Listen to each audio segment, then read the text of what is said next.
Hello everybody, this is Mr. Longo, and in this video we are going to cover the perpendicular bisector of a triangle. Now, a perpendicular bisector is one of the special segments, but this one is a little bit different than the rest, and the reason is it does two things. It is perpendicular to a side at a midpoint, which means the perpendicular bisector cuts a segment in half and is perpendicular to it. So it does two different things. But there's something a little bit tricky with a perpendicular bisector. As you see here in an isosceles or an equilateral triangle, because it's got to be perpendicular and a midpoint, it's going to cut the triangle in half and go through this vertex. But in this triangle, the midpoint would be here. And if we were to draw a perpendicular line, it doesn't go to a vertex.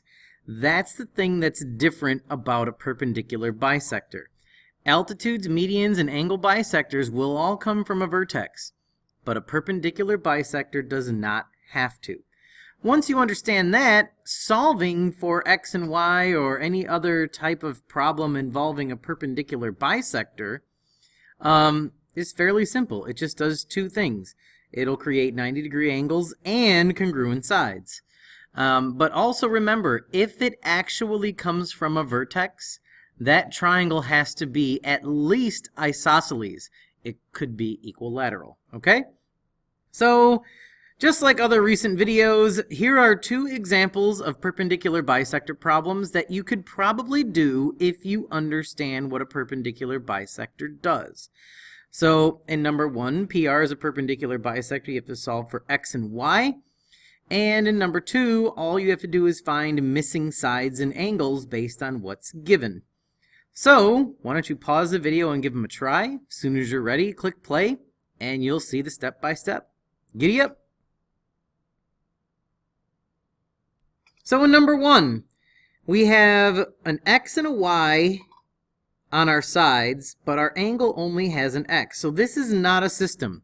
If you saw x and y and thought this had to be a system, that's not true. Because a perpendicular bisector does two things, 5x minus 10 is going to be equal to 90 degrees because of the perpendicular part of a perpendicular bisector. And once you add your 10 divided by 5, you're going to get x is equal to 20. So once we know x is equal to 20, we can substitute it in here. So instead of this being x, we can now call it 20.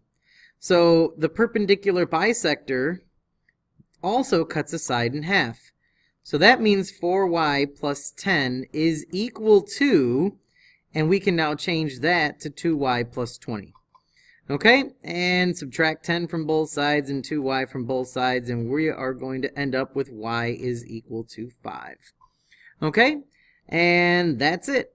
So with a perpendicular bisector, remember, you might have two different equations that you have to set up. In number 2, this is all about finding angles and side lengths. So doesn't matter which one you start with. But it's very important for you to realize that this perpendicular bisector is coming from a vertex. Remember, the only time that happens is if the triangle is isosceles or equilateral, meaning this just got cut in half. So if this is 8, this is 8, and if this is 5, this is 5. So the perimeter will be 26.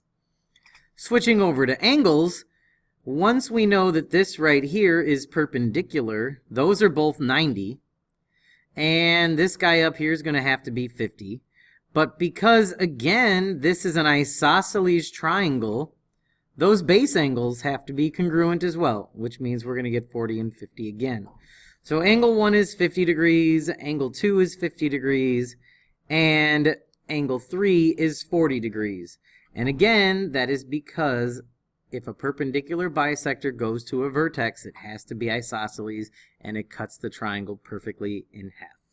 Okay? So that's the thing about perpendicular bisectors. It does a couple of different things. Anyway, this is Longo, and I'm out. See you, bye.